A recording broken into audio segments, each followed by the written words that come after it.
Hello, I hope I'm audible. Can you hear me?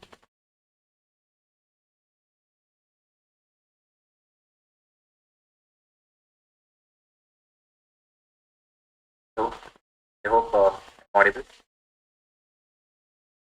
Hear me?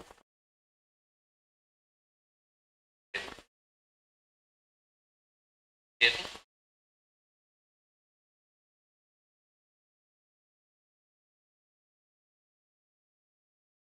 So, hi everyone, I'm Dr. Milind, and today we will be discussing as yours. Hi everyone. So, let us start today's session, and today we'll be solving a few important MCQs from the field of pediatrics and medicine. So, my goal is we are very close to our exam. It's not only to give you the knowledge, but also to help you how to develop your thinking during exam, how to attempt every question. That is something goal is. Okay. So we have few MCQs. I want you to take attempt. You can mention in the chat box. So you have chat box here. You can mention your answer here, and then we can have discussion. Okay. So I think you all are ready, and we can start. So here we have the first MCQ on your screen. You can take attempt, and you have to select one best answer, and then we will discuss and we will see how we should approach to this question.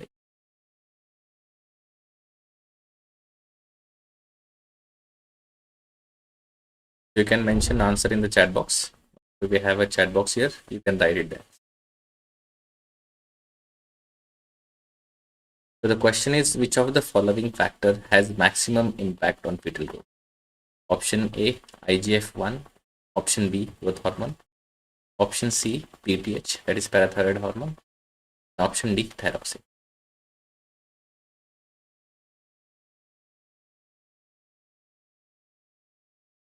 So let us try to solve this. You can mention whatever you think, the option A, B, C, D in the chat box.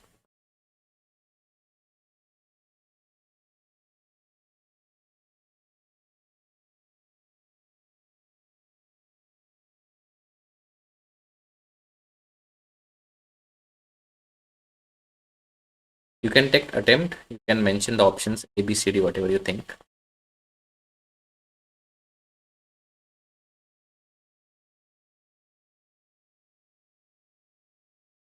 Okay, have got one answer. Okay, option A. Okay, option B. What is IGF? Okay, your answer is IGF-1. Option A. Do you know what is IGF? Can you help me with that? What is IGF? I hope you have read your question well, because this question can be tricky. What is IGF? So, see, I am talking about the fetal growth. Okay. So let us try to understand first what is fetus. I hope you remember our definition when we studied in our class. From 9 weeks till birth, we call it fetus, and this is the period of maximum growth, right? So this is the period of maximum growth, correct? So now there are three hormones. There are three hormones which are very important for fetal growth. What are these three hormones? First, you have insulin.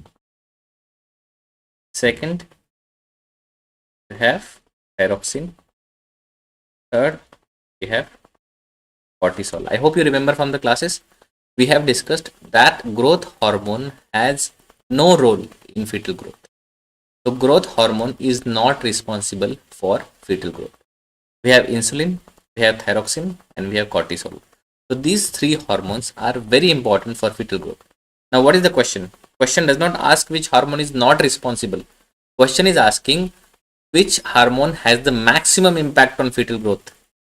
So out of insulin, thyroxine, and cortisol, we have to pick one. So cortisol is not there. Between insulin and thyroxine, remember, insulin through IGF-1, that is insulin like, yes, so I think somebody has already mentioned. So it's an insulin like growth factor. So insulin through IGF-1 impacts the fetal growth maximally. and that is why the answer is IGF-1. Okay, so this insulin-like growth factor has the maximum impact. Okay. So insulin-like growth factor, that is IGF-1, has the maximum impact when it comes to the fetal growth. Okay. So this question have been asked in the past in FMG exam and also in the NET PG, and they always ask about the growth, nutrition, and these are examiners' favorite areas. So you must know this for your exam. Okay. So there are multiple MCQs that I have tried to cover, and they are all high yield, and there is a high probability that this question can reflect in your real exam. Okay. So I hope this question is clear. So again, I'll repeat just to summarize. There are three hormones which are responsible for the fetal growth: insulin, thyroxine, and cortisol. Growth hormone has either no role or a very limited role when it comes to fetal growth. That means before birth. Okay. And out of all the hormones, insulin-like growth factors has the maximum impact. This IGF-1 has the maximum impact on the fetal growth. Okay. So for answer for this question is option A. Okay. I hope this question is clear. Now let us move on to the next question. So what I have noticed over the last few years, when it comes to NEET PG, AIIMS CT or FMG exam, examiner's favorite area is nutrition. They have asked so many questions on nutrition. If you look at previous year questions from any of this exam, you will find a big number of chunks from nutrition. Okay. So this is one question for you. So you have a glossitis, angular cheilitis, and stomatitis. So you have these three findings in patient. So that are seen in with deficiency of which vitamin? Option A, vitamin B1. Option B, vitamin B2. Option C, vitamin B3. And option D, vitamin B6.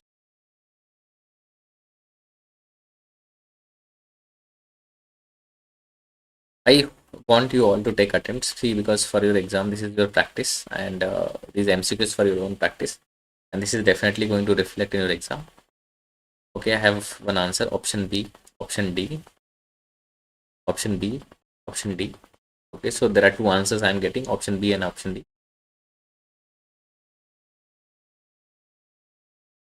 Okay, so let's quickly go through all the vitamins. These vitamins which we have here. So vitamin B1, we know. Thiamine. Vitamin B2, riboflavin. Vitamin B3 is niacin. And B6 is pyridoxine. Correct? So these are the vitamins that we know. So thiamine deficiency leads to, if you have thiamine deficiency, it will lead to beriberi. The name of the disease is beriberi. Correct? So we'll just go through this all, what they cause. If you do not have vitamin B3, you develop pellagra, where you have diarrhea, dermatitis, dementia, death. Correct? So these are the things that you see with pellagra. And lastly, pyridoxine. What do you see with pyridoxine? You will have refractory seizures and anemia. Correct? So this is something that you see with vitamin B6 and pyridoxine. And vitamin B2 is riboflavin with what you see glossitis, angular cheilitis, and stomatitis. So what is this all? So you must have seen a lot of malnourished children, or in your life you also had these cuts on your angle of your mouth. You have oral aphthous ulcers. That is nothing but stomatitis, angular cheilitis, and glossitis. So that tells you inflammation of your oral mucosa. Okay? And that happens because of vitamin B2 deficiency, that is your riboflavin. Okay? Again, a very simple information, but this question have been asked multiple times in previous exams and is expected in your upcoming FMG. Okay? And again, I'll repeat, nutrition is a favorite topic for exam. Okay? So I hope these questions are good for warm up. We have started with few easy questions, and I'm sure now you will be able to solve them. Okay, if they are reflected in your final exam. Now let us move on to the next question. So question number 3 on your screen. So again, genetics and chromosomal disorders that are very important for your exam. They might ask you what is the chromosomal defect. They might ask you what is the genetic defect. Okay. So you have question number 3.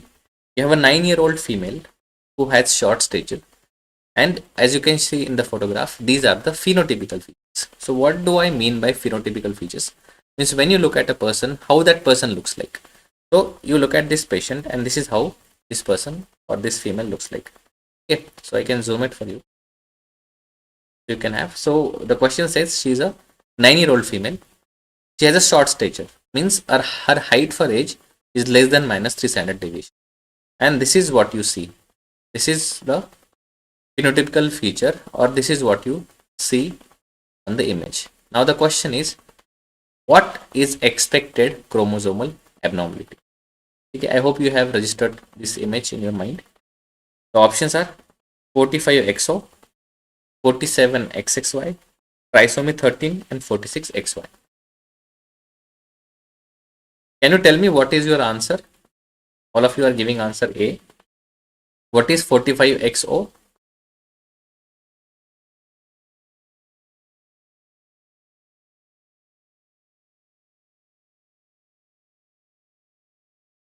What is 45X0? What chromosomal defect we are talking about?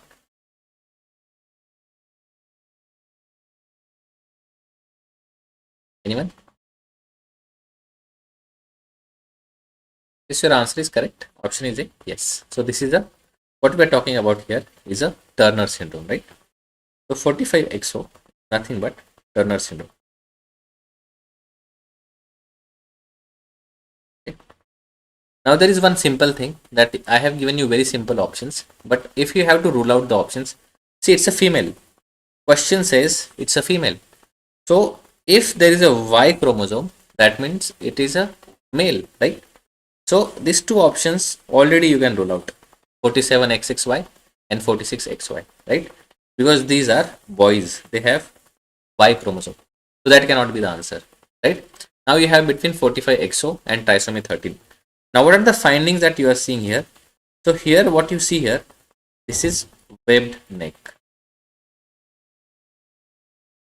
And this is a shield like chest. Also what you can see are wide spaced nipples. So you see these findings here, right? You see these findings here. Along with these findings, what you also see is short stature. So if you have a female, with webbed neck, wide spaced nipples, shield like chest, think about Turner syndrome. Okay. So in female, you are going to say that okay, this is a Turner syndrome. Okay. Take a screenshot in your head. If you're using phone or any tablet, you can take this screenshot. Okay. Again, expected in your exam. This will be asked in your exam. Okay. So what is 46XXY? Can you tell me? Because we should know all the answers. We should not neglect other options. We should know the details of other options as well, right? So 47XXY, yes, is a Klinefelter syndrome, right? And what are the key points that I should know about Klinefelter syndrome? You have a tall stature, gynecomastia, and delayed puberty. You will have this tall stature, gynecomastia, and delayed puberty. Correct?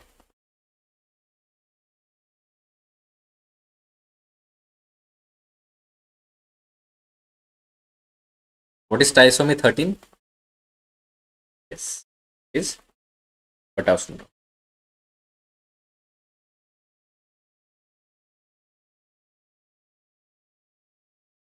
Notice 46XY. This is normal. This is normal male. 46XX.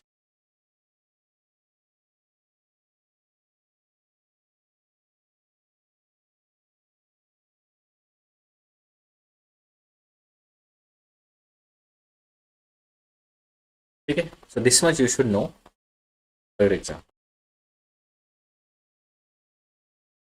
Okay, so you have sorry.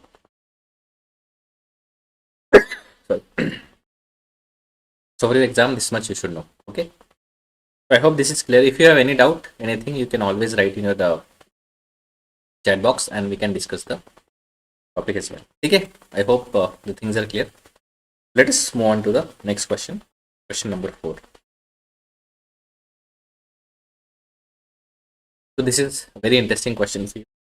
So you have a child who was brought with difficulty in breathing. So child is having difficulty in breathing and has a pedal edema. Right? Pedal means feet. So child has a swelling or edema of the feet. Examination finding are suggestive of cardiomegaly. So there is a cardiomegaly. Cardiomegaly means enlargement of heart. So what is likely deficiency? Vitamin B1, vitamin C, vitamin B3 or zinc. So think like you are attempting a real exam question now. And you have to use your thought process. Okay. And you have to reach to the answer. Okay. Let us take 1-2 minutes. Come with the answer.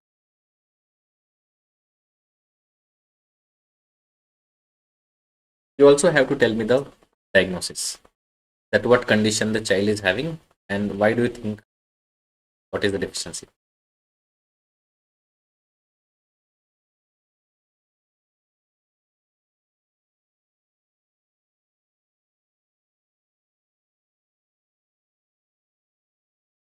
Yes, very good. So yes, you are absolutely right. So as we know, we have vitamin B1, which is thiamine. And this is how you have to connect the information in your exam, right? So what we are seeing here, we have the signs of cardiac failure, right? We have the signs of cardiac failure. What do we have? Pedal edema. Why the child has difficulty in breathing? Because of the pulmonary edema. Pulmonary edema has happened because of the heart failure. Okay. You also have a cardiomegaly, which is also a sign of heart failure. So where do you see in which vitamin deficiency you have a cardiac failure? Yes, absolutely correct. So whenever we talk about wet beriberi, somebody has already mentioned. Whenever we talk about the wet beriberi, we talk about the heart failure. You have a dry beriberi, you have wet beriberi. Dry beriberi is a neuropathic form, correct? And wet beriberi is a cardiac form where you have a cardiac failure. So vitamin B1 deficiency because of thiamine deficiency lead to wet beriberi, which presents as a heart failure. Okay. What happens because of vitamin C deficiency? Let us make a list of that as well, remaining options. So yes, we have scurvy, right? So you have mainly the bone fractures and you have bleeding manifestation, right? You have bleeding. Like you can have perifollicular hemorrhages, you can have hematomas. That can happen when you have vitamin C deficiency, right? So vitamin C has nothing to do with heart failure.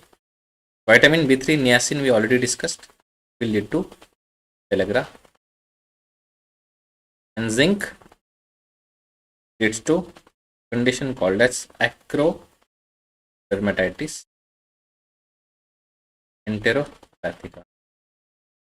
Again, it's more of a diarrheal disease that leads to exfoliation of your skin, mainly affecting the your urogenital area. Okay, so that is what happens in the zinc deficiency. You have a acrodermatitis enteropathica. Clear? So sometimes, when I was discussing this question in one of the classes, the students were very confused that, which vitamin deficiency. Because you have to connect it both ways. When we study that thiamine causes wet beriberi, if there is what is wet beriberi? Again, cardiac failure. So if the question mentions about cardiac failure, you should be able to link it from other way around as well. Okay, so you have to think that way. And I'm very happy that all of you have answered this question correctly and you have got the exact answer. Okay, so that is great. The option is thiamine, wet beriberi. Okay, so I hope things are clear till now. If you have any doubt, anything you want me to repeat, you can always mention in the. Okay, so let us move on to the next question. We have a 4-year-old child having muscular pain, mainly involving the lower limb muscle, and he gets tired after few minutes of playing activity. So mother complains this that whenever this child goes to play something, he is tired. So what do you think the probable cause? Option A, von Gierke disease. Option B, Pompe's disease. Option C, Macardal disease. and option D, Anderson disease.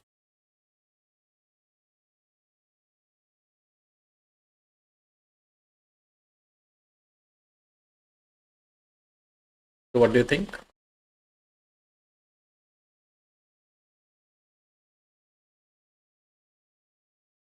So we have discussed this in our classes as well.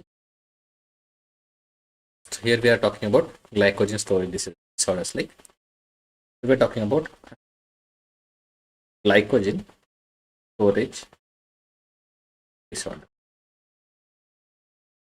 So what we discussed in the class, remember? Whenever I eat something, I take carbohydrates. It is converted into glucose. This glucose is chained into glycogen and it is stored in my liver. So whenever having my food, my body is preparing itself for future. That if I am hungry, what I am going to do? I am going to break down this glycogen and give fuel to my body. Okay. So there are some unfortunate children who do not have the enzymes which chain this glycogen or the enzymes which break this chain, right? So either they are not able to break down the glycogen or they are not able to make the glycogen. So these are glycogen storage disorders. So I told you there are 3 glycogen disorders. I hope you remember from the classes we discussed. There are 3 glycogen disorders from which the clinical scenarios will be asked.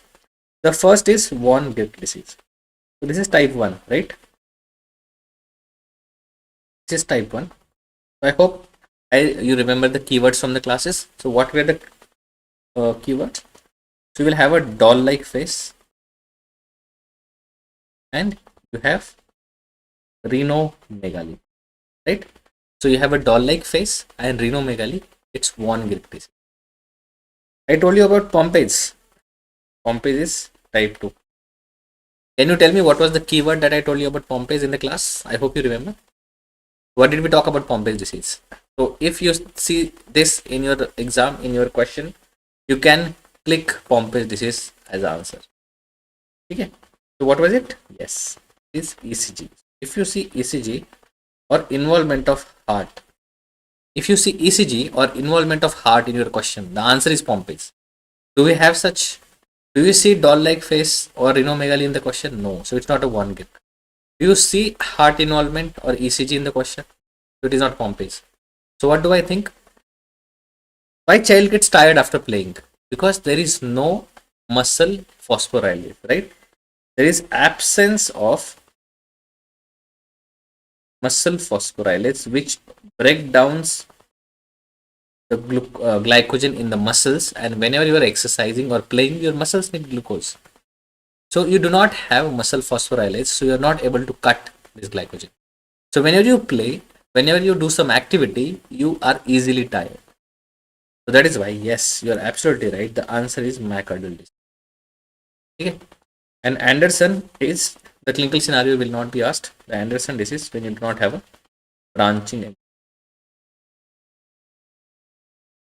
Right? I told you ABCD. Anderson is branching, and you have Cory's, that is absence of debranching. Absence of debranching enzyme. Simple. A, B, C, D. Anderson, absent branching enzyme. Cory's, absent debranching enzyme. You are not able to break down the glycogen. Okay? So debranching is affected. So for glycogen storage disorder, again very helpful and examiner's favorite. So that will be asked in your. Okay. So this will be asked in your question. This will be your question in the exam. So you should know. Okay. So that is why I'm just quickly going through all the related topics. I'm also trying to develop that mindset that will help you in the exam. Okay. So that is all about this question. So if you have any doubt, again you can always write in the box so we can read. So let us move on to the next question. So first I'll read out the question, then I'll zoom into the image. Okay. So you have a newborn baby who is having the microcephaly, hepatosplenomegaly, and IUGR. See, in your exams, you will be having this short form. So you should be thorough with them. So what is IUGR? Intrauterine growth retardation. Now you do a CT scan of head and it shows the following findings. So what is your likely diagnosis? I'll just zoom into the CT scan. So I can read the question in the background for you. So you have this newborn baby who has microcephaly, hepatosplenomegaly, and intrauterine growth retardation. So you do a CT scan, and this is what you see on a CT scan. So this is again examiner's favorite image in your exam. So what do you think? So you can tell me the correct answer as well, and you can tell me what is the finding that you see.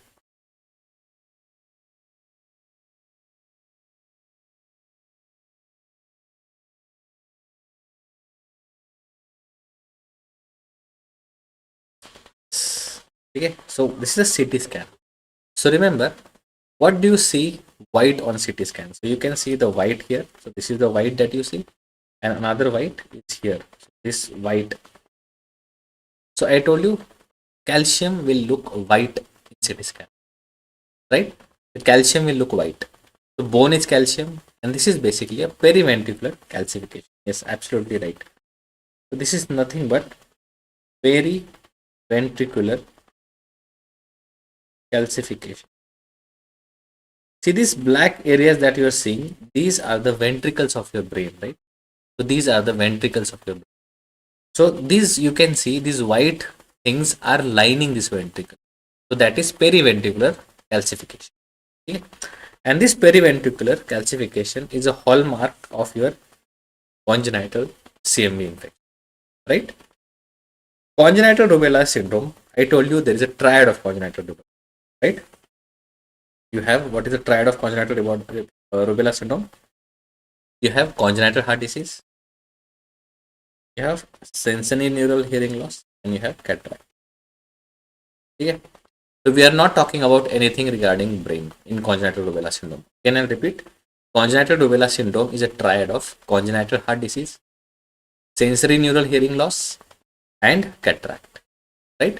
So this is the triad of congenital rubella syndrome. Okay. Apart from that, you have blueberry muffin spot, you have IUGR. Yes, IUGR you see in your congenital rubella syndrome also. But does that explain everything? No.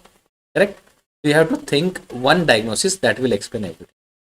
Now you have congenital varicella syndrome. So you will have organ defects or the limb defects. In congenital varicella syndrome, you will mainly see the limb defects, right? Along with the hepatosplenomegaly. The child will also have a rash. But congenital CMV is where you see chorioretinitis plus IUGR plus microcephaly, that the head size is small, and periventricular calcification, which is a characteristic of congenital CMV. Okay. So again I'll repeat, in congenital CMV what do you see? Chorioretinitis, intrauterine growth retardation, microcephaly, and periventricular calcification. Okay. In toxoplasmosis also you will see the involvement of the brain. In toxoplasmosis also you can see the lesions in the brain, but that is not very characteristic. What do you see characteristic lesions are in congenital CMV, and that lesion is periventricular calcification. Okay, clear? So remember this line for your exam. A child or a patient can have only one disease. Patient cannot have multiple. So whatever is given, whatever information is given in your question should be explained by single diagnosis. So if you are able to explain it by single diagnosis, you will reach to the answer. Think about congenital rubella syndrome. Can congenital rubella syndrome explains what is there in city? No. Is there mention of SNHL in the question? No. Microcephaly. We did not talk about microcephaly in congenital rubella syndrome. Okay. There might be hepatosplenomegaly. So everything should be explained by single diagnosis. Congenital CMV explains everything. So that is why the answer is congenital CMV. Okay. So I hope this question is clear for all of you. Okay. So let us move on to the next question. Question number 7. So as I said, the immunization schedule, again examiner's favorite, will be asking the question. So question number 7. Which of the following vaccine is recommended to a 10-year-old child? So a 10-year-old child comes to your clinic. So he has hopefully received all the vaccinations that were due for that age. So As per the national immunization schedule, what is the vaccine that is recommended? What vaccine the child should take?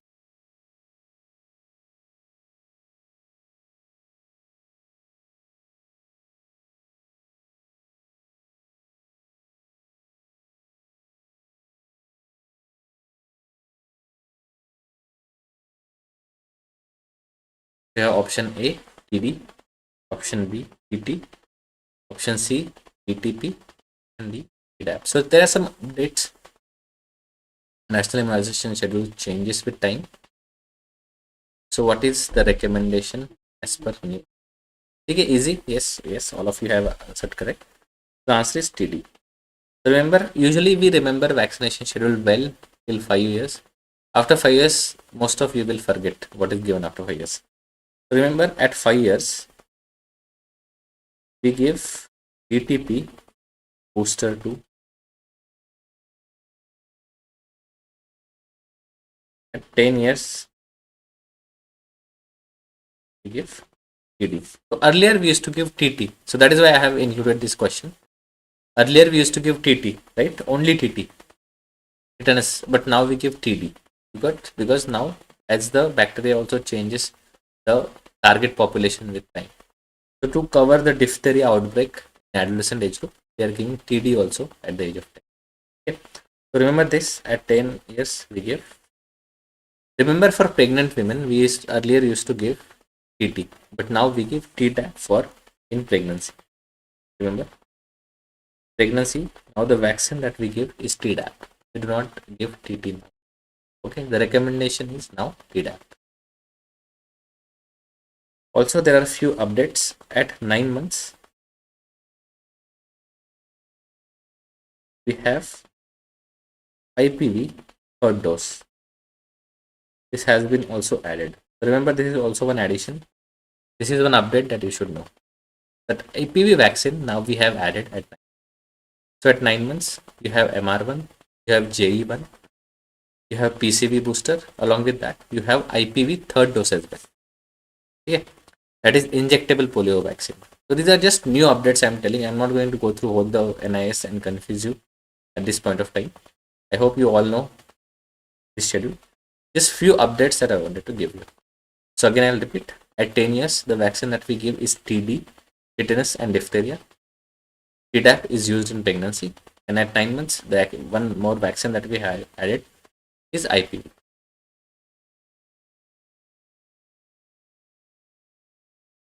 Okay, so be thorough with your NIS. We have discussed NIS thoroughly in our classes.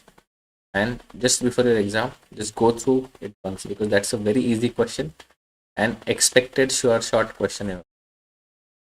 Okay. Let us move on to the next. So we have question number 8.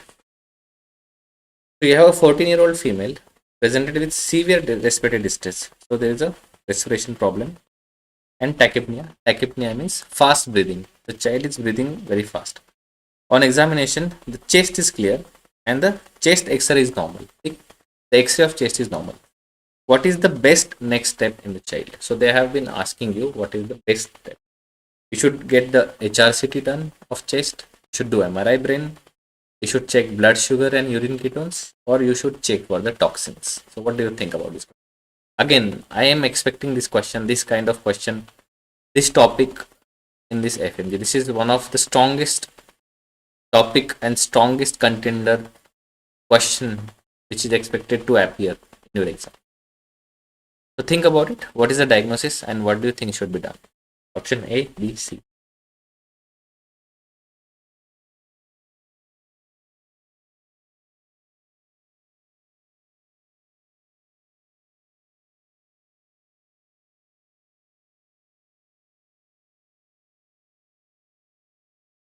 Okay, I have got one answer. Option A, HRCT chest.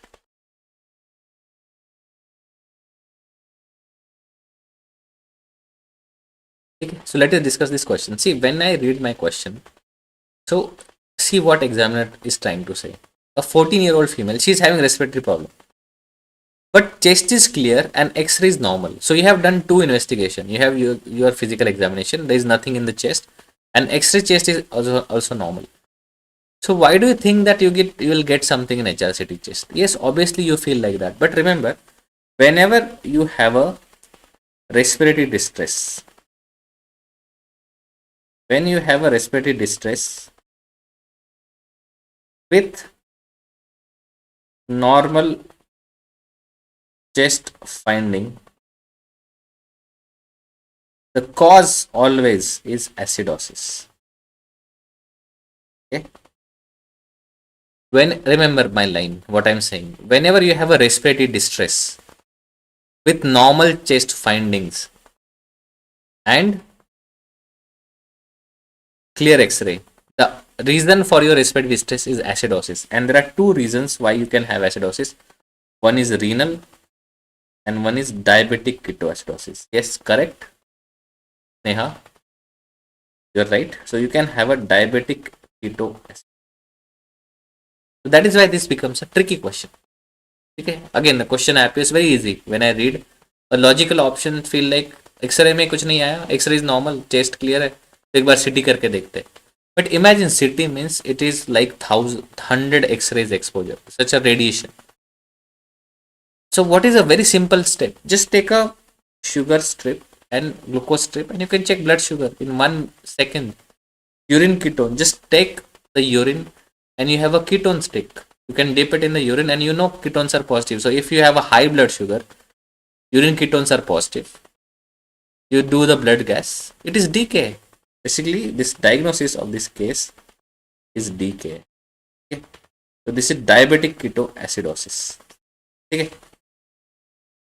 So remember this again, expected multiple times this question have appeared in NEET PG, NICT and FMG exam.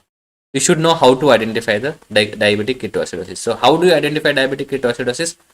Respiratory distress with normal chest examination and normal X-ray. The answer is acidosis. Okay. So this is DK. And how do I diagnose DK? I can just check the blood sugar. It's very bedside, very simple test. Blood sugar, urine ketones, plus I will do the blood gas. Right? So blood gas will give me acidosis. Ketones will tell me the ketones are high. That means you have excess of sugar in your body, and blood sugar will be very high, 400, 500. So I know it's a diabetic ketoacidosis. Hai na? Sugar means diabetic, ketones means keto, and blood is acidosis. So three components of diagnosis: diabetic, keto. Okay, very simple. So again, this is the purpose of my discussion. This is how you should think in your exam. Okay, don't rush into answer. Yes, I might have also thought about doing CT chest in a practical aspect, but see what is easy. While answering question, keep two things in your mind. First, what is easy, what is practical, and second, what is common. What are the common diseases that you see? Examiner is going to ask you common diseases. Don't think about fancy. Think about common diseases that you see and common diseases that that are in the population. Okay. So I hope this question is clear, and now we will move on to the next question. Okay. If you have any doubt, anything, you can always discuss. Okay. Why not toxin screen? So whenever I'm talking about toxin, so you will have some CNS finding, right? If you have a opioid poisoning or if you have a snake bite, okay, you either have a hematotoxic snake or a neurotoxic snake venom, right? So the presentation will be like that. So that is why I'm not going for a toxin screen. So most logical answer and very simple. Toxin screen again very difficult to do. So what is easy? Blood sugar and urine ketone. Okay. Remember this formula. Always think about the common and easy thing. Okay. Now you have question number 9. A 60-year-old male who occasionally takes alcohol frequently consumes aspirin for migraine for last 4 years. Now he has hematemesis and melena. What is likely diagnosis? Option A, Mallory Weiss tear. Option B, peptic ulcer disease. PUD is peptic ulcer disease. Esophageal varices and Boerhaave syndrome.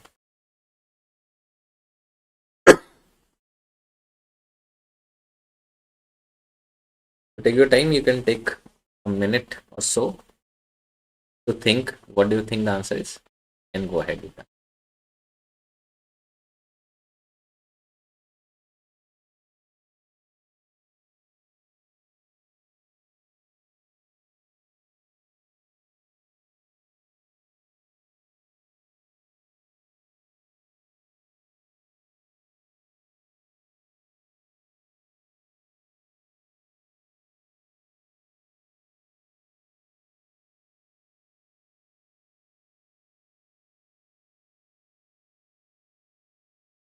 I have got the first answer, Mallory West here.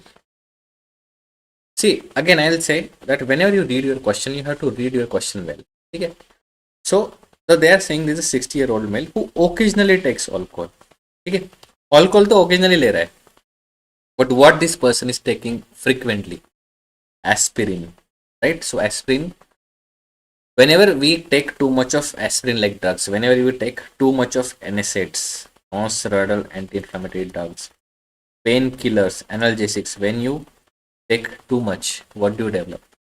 You develop erosive gastritis, right? It's a form of another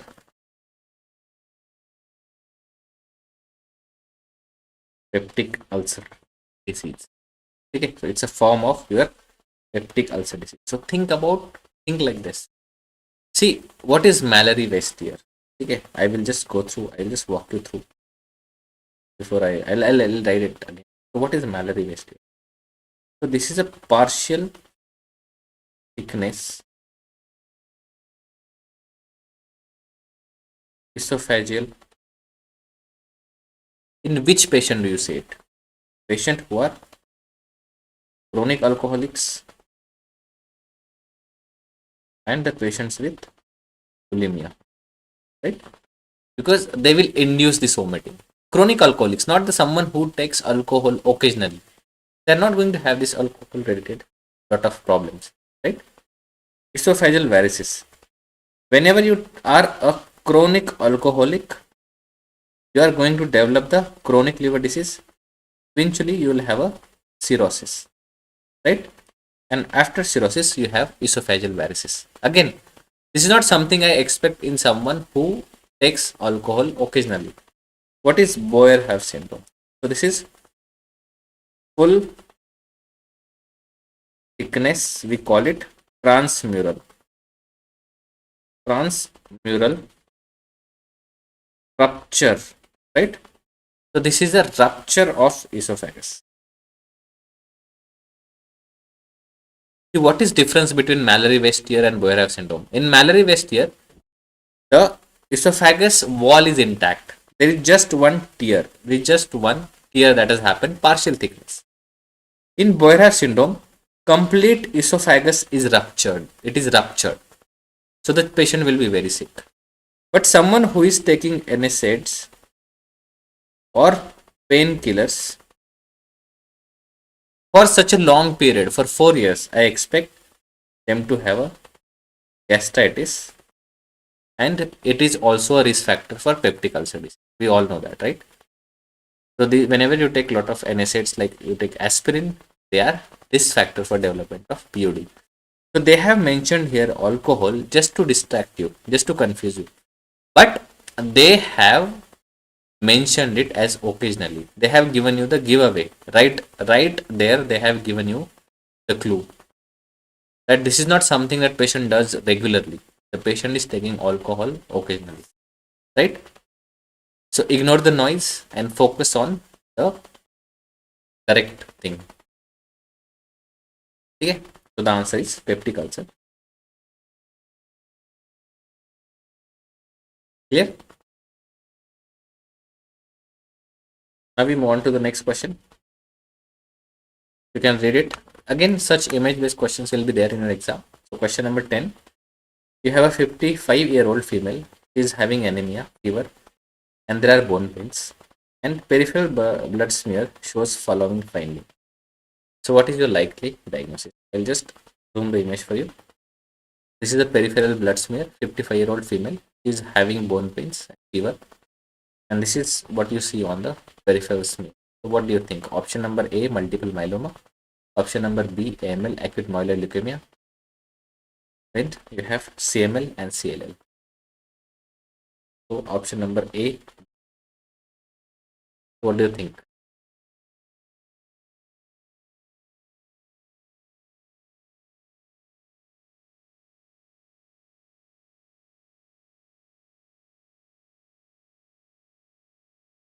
Can you also help me to say what do you think about this image? What do you see in this image? क्या बता पाओगे आप? What do you see? So what are you see? So what you are basically seeing, one cell There is this nucleus like this,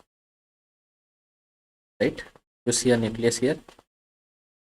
You see some structures like this. So can you tell me what are these? So these very correct. These are basically nothing but call them or rod.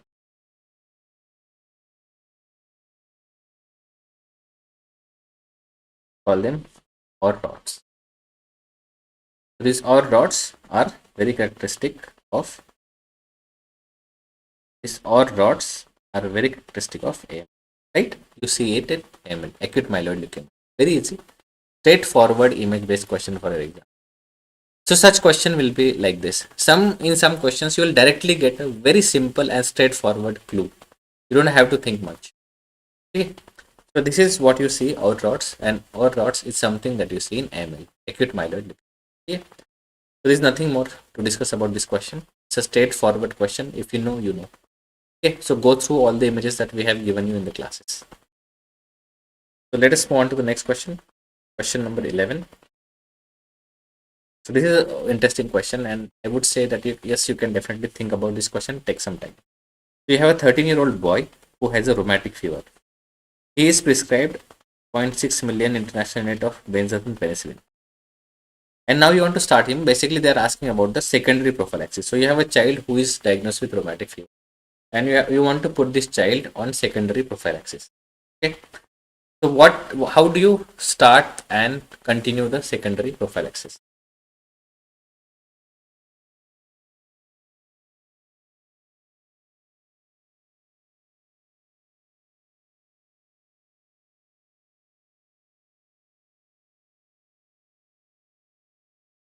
Option A, 3 weekly till 21 year of age, 3 weekly for next 5 years, 3 weekly for lifelong, or 3 weekly till 40 years.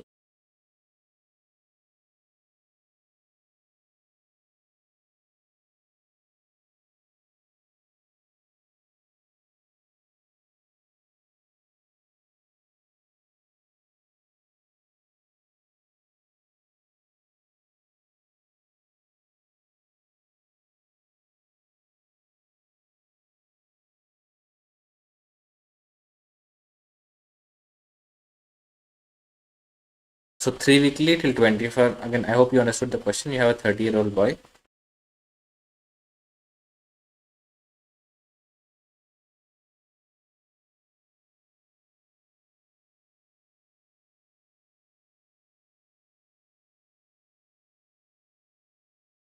Take your time.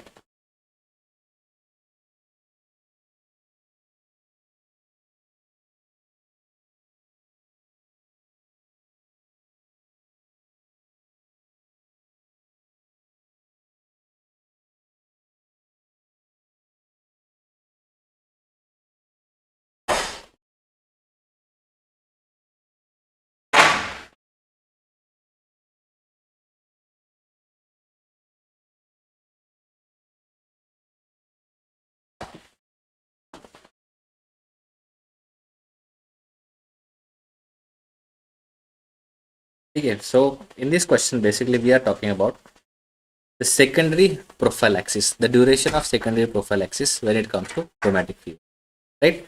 So we all know, so rheumatic fever, I hope we have discussed this criteria in the class. I just wanted to discuss the secondary prophylaxis, which is commonly asked. Okay. So first of all, what is rheumatic fever? So there is a evidence of molecular mimicry. You have an infection with streptococcus. The antigen resembles the structure of your heart muscles, the heart valves in brain. The brain is affected, the skin is affected, and the heart is affected.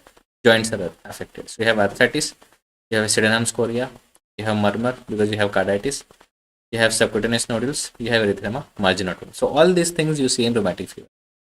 Now the question is, if you have a rheumatic fever, how do I stop the recurrence of rheumatic fever? How do I give the prophylaxis?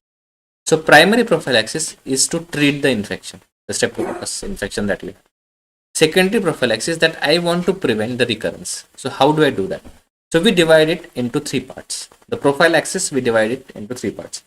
First, if you have a rheumatic fever, without carditis. If there is no carditis, carditis means there is no any new onset murmur that you are seeing. There is no involvement of heart. Okay. So what do you see? What do you do here? So you give prophylaxis 5 years till 5 years from the last episode. Like for example, if the child has rheumatic fever this month, like in the month of Jan, so for next 5 years, you are going to give the prophylaxis, or 21 year of age, whichever is longer. So you have to consider either 21 year of age or 5 years, out of whichever is longer. For example, in our question, the child is 13-year-old. 13-year-old. So if I add 13, if 5 to 13, that is 18 years. So between 18 years and 21 years, obviously the 21 years are longer, right? The 21 years are longer. So what do I choose? I will choose 21 years. So basically the option A and B both are correct. In such case, they have not mentioned about carditis. They just have said rheumatic fever. So if they say rheumatic fever, they do not mention whether it is an established rheumatic heart disease or it is carditis. We do not know, right? If they have not mentioned, that means it's only rheumatic fever. Now 21 year and 5 years both are correct. But what does the criteria say? Whichever is longer. So between 18 years and 21 years, obviously 21 years are longer. So I am going to take option A as correct answer, right? So I will give prophylaxis 3 weekly till 21 year of age. Okay. Now let us go through this chart. So whenever you have a rheumatic fever without carditis, the prophylaxis that I give is for 5 years or 21 year of age, whichever is longer. Okay. Now if there is a rheumatic fever with carditis, but there is no valvular disease, you do not have any mitral stenosis, you do not have any stenotic lesion, regurgitation lesion, what do I do? But there is evidence of carditis. So what do?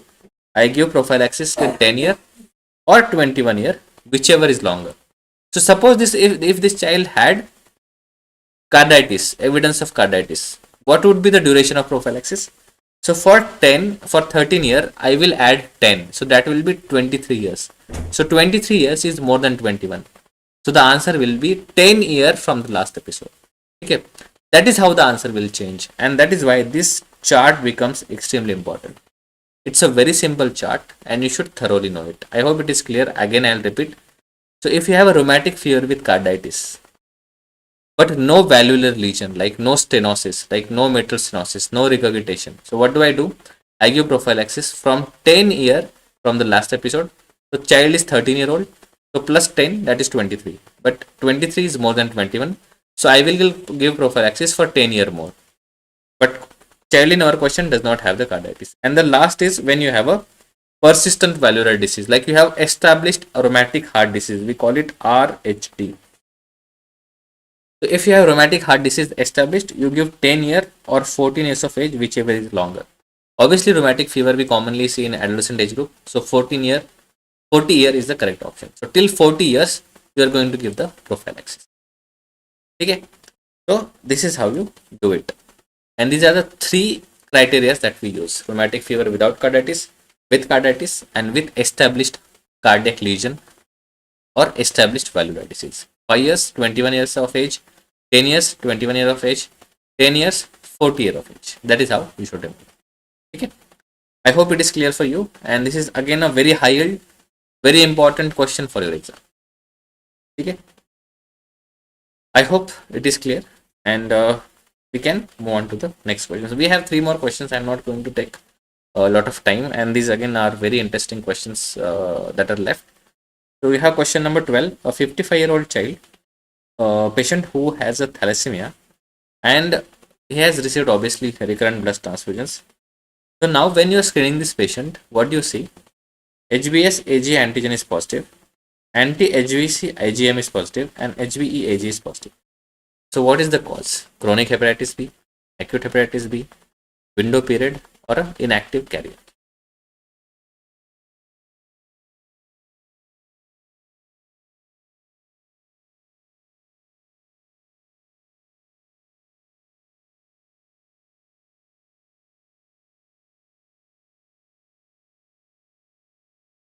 We have chronic hepatitis B, acute hepatitis B, window period, or an inactive carrier. I would request everyone to take attempt, see, because this is for your practice. Okay. So let us try to first define all this. So what is chronic hepatitis B?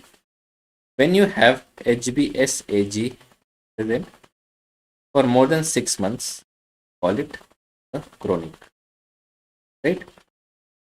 And usually the type of antibody that we have is anti-HBc IgG.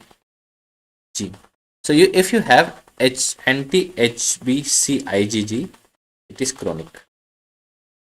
In acute, you have HBsAg positive,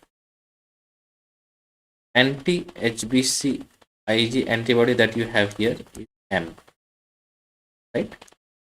And you can have the HBeAg positive, which is the marker of replication. We all have studied this in our class, right? So that is why, yes, the answer is acute hepatitis B. Mostly the questions will be asked to know about acute hepatitis B, about chronic hepatitis B, and about post-vaccination. Now, there are two interesting things that I wanted to discuss with you. One is called as window period. So, whenever you are infected with hepatitis B, there is a period where you don't see hepatitis surface antigen. So, you will have HBsAg negative, but you will have anti-HBc IgM positive. Okay, so this is what we call as a window period, and you can have a inactive carrier where you do not see any marker of replication. You will only have HBsAg positive. So you have HBsAg positive, but you do not see any marker or any antibody present because it is an inactive carrier. You can also have a post vaccination. So here you will have, whenever you see anti HBsAg. So if you have anti HBsAg, that means either the person is recovered or the person is post vaccination. So these are the combinations that you should know for your exam, for 100% sure. Like you should know them. What is post vaccination? What is window period? What is acute hepatitis B infection? And what is chronic? So at least we have discussed. I hope you remember from the classes with all examples and everything we have discussed this. Okay? These scenarios we have discussed now. And I think this was a very easy question. If you see IgM antibody, yes, it is a acute infection. Okay? So I hope there are no doubts and no questions. So we can move on to the next question. Okay, it's easy. If you know it, it will be a cakewalk for you. Okay, now you have question number 13. A 45-year-old patient who has a grade 2 steatohepatitis. We have discussed medicine, GIT in detail. Patient also has elevated AST and ALT. We know that AST and ALT are the liver enzymes and BMI of 30. So this puts the patient on the border of obesity, right? BMI of 30. So what advice, what is the best advice for this patient? What is the most appropriate advice? So again, I'll repeat the question. A 45-year-old patient has grade 2 steatohepatitis, elevated AST and ALT with BMI of 30. What is the appropriate advice? First, do a bariatric surgery, that is weight reduction surgery. Do a lifestyle modification, do some exercise. Option C, do the lifestyle modification and add the drug, that is pioglitazone. Or do lifestyle modification, add statins, give pioglitazone, give antioxidants like vitamin E. So what do you advise this patient? What do you think is the most appropriate advice? And if you can mention in the chat box, you can also write about the diagnosis. What diagnosis do you think this patient?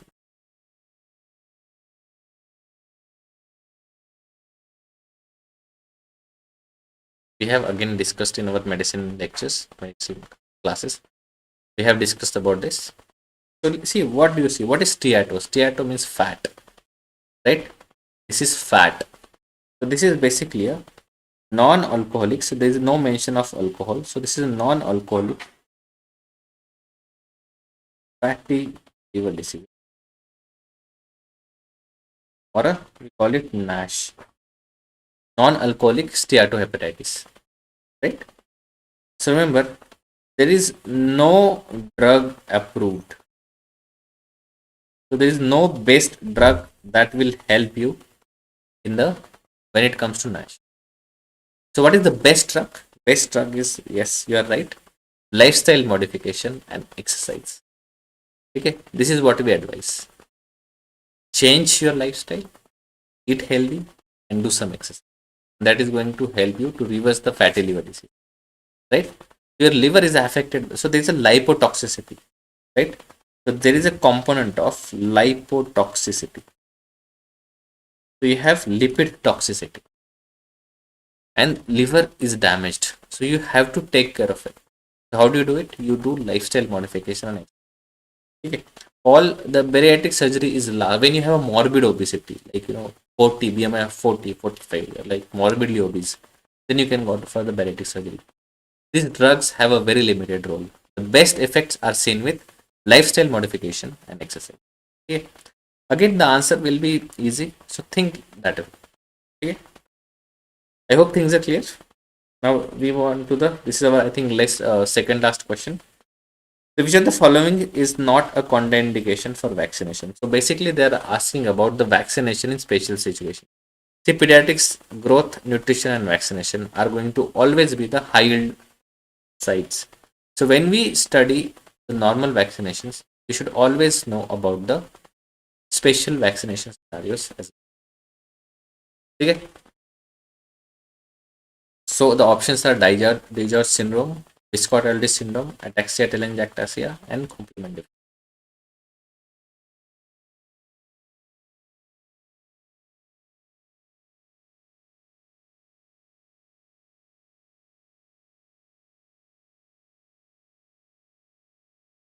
So what do you think? Such question will be there in your exam, and I am again. This is something that we expect in the exam, right? So we have discussed in our classes. So there are the disorders of primary deficiency, right? Primary, deficiency. So remember, so we have T cell defect, we have B cell defect, right? So all these three questions, three first option number A, B, and C are basically T cell defect. So T cell is your cellular immunity. So Digeorge, Viscott Aldrich, and ataxia telangiectasia. Usually there is an involvement of T cell. B cell is your humoral immunity, like antibody mediated. So you have a gamma globulinemia, right, which is X-linked. We have SCID. These are B cell defect. Remember, in all this scenario, when we talk about all this scenario, usually the vaccines are contraindicated. We do not give vaccines on this primary immunodeficiency because see they have not mentioned live or killed. They have just asked you whether the vaccination is contraindicated. So usually in T cell defect and B cell defect, we avoid giving live vaccines, right? But whenever we talk about the remaining two defects, that is complement, and whenever you have a phagocytic defect, in both of them, the vaccination is actually protective, right? Because complement you need to fight the capsulated organism. You remember we discussed whenever you have a splenectomy, what do? You vaccinate the child against the capsular organisms, right? So whenever you have a complement deficiency or a phagocytic defect, we are going to give them the vaccines. Okay, so vaccines are not contraindicated. Again, questions might be like this. They might say in your exam that they will not give you the clear cut whether they are talking about vaccination in general or live vaccine, but we assume here live vaccine. In T cell defect and B cell defect, we avoid live vaccines, but in complement and phagocytic defects, the vaccination actually. Okay. So for this reason, the answer is D, that is complement deficiency. Okay. Remember, in immunodeficiencies like primary immunodeficiency and HIV, we avoid live vaccine. So whenever you have immunodeficiency, we avoid live vaccine. Okay. That brings us to the last question of our discussion, and this was question in a recent exam. And as I have said, the topics do repeat and the questions do repeat. So getting them wrong is a crime. So this is the last question for you. What is the most definitive test for the diagnosis of Wilson disease? Serum ceruloplasmin, penicillamine challenge test, urinary copper, or liver biopsy? Option A, B, C, and D. What do you think?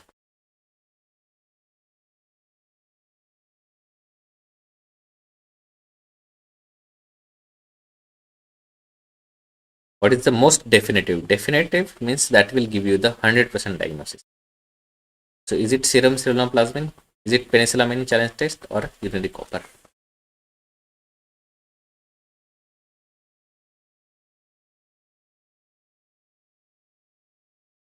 Yes, correct. So all of you have given the correct answer. So these three tests are basically screening tests for Wilson. So Wilson disease is basically defective copper transport. The gene that you have involved is ATP7B, you all know, right? And these three are the screening tests. The serum ceruloplasmin is usually less than 20, it is usually decreased deciliter. Urinary copper is usually increased, right? It is more than 100.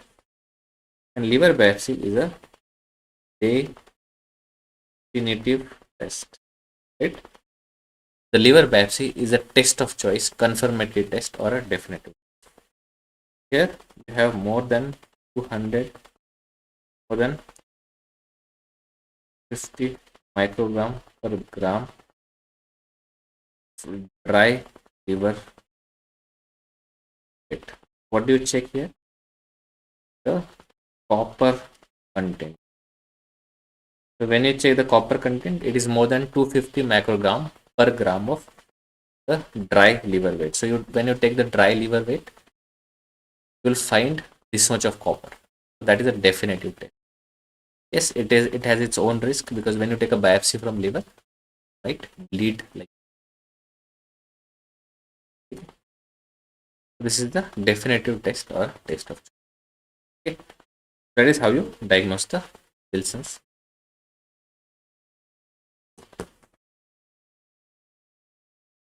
So that is all from my side, and these all the questions that I wanted to discuss with you, and not only to give you the information about the questions, but also to develop your mindset and how do you approach this exam. So guys, yes, the exam is just around the corner, and you have all been doing a lot of hard work for the last few months. I have seen you closely, and I have seen how hard you are working. I'm sure you will all bring great results. I wish you all the very best from bottom of my heart for this exam.